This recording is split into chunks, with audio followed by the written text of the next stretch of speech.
Ang guys, para magandang balita po sa mga tricycle driver, tricycle operator. Ayan po guys, nagkakasundo po yung nagkaroon po ng Memorandum of Agreement mga guys, or MOA, signing of Pasig City and Municipality of Patiros, Patiros Local Transport Office or PLTO, and Tricycle Operation and Regulatory Office or TURO. Sa Pasig naman po yan. Yan guys, siguro ang pag-uusapan nito ay yung tagusan ng dalawang ruta ng tricycle sa mga tuda ng Patiros sa tuda ng Pasig City. Siguro guys, ngayon guys ay July 23 around 8 AM ng umaga. Ngayon guys, mamaya siguro konti ay magkaroon ng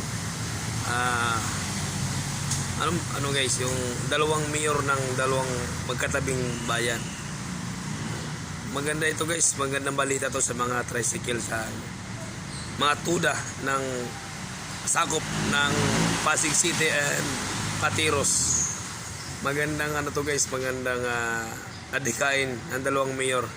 Ayan guys, ulitin ko, Memorandum of Agreements or MOA, signing of Pasig City Mayor rin guys, si Mayor Bico, and Municipality of Patiros. Ayan guys, dalawang mayor guys ang nakakasundo dito guys.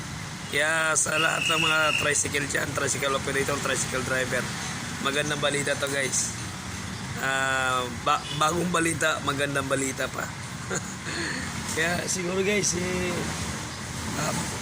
paki-like naman dyan ang share para marami po sa mga hindi nakakaalam, malalaman nila na meron palang ganitong gagawing agreement guys, signing agreements kumaga ang dalawang mayor guys. Ang ibig sabihin, yung mga tuda o tricycle ng Pasig City at Patiros ay pwedeng tagusan sa dalawang bayan. Kaya yan guys, maraming salamat. Sisa na guys, nakasanto.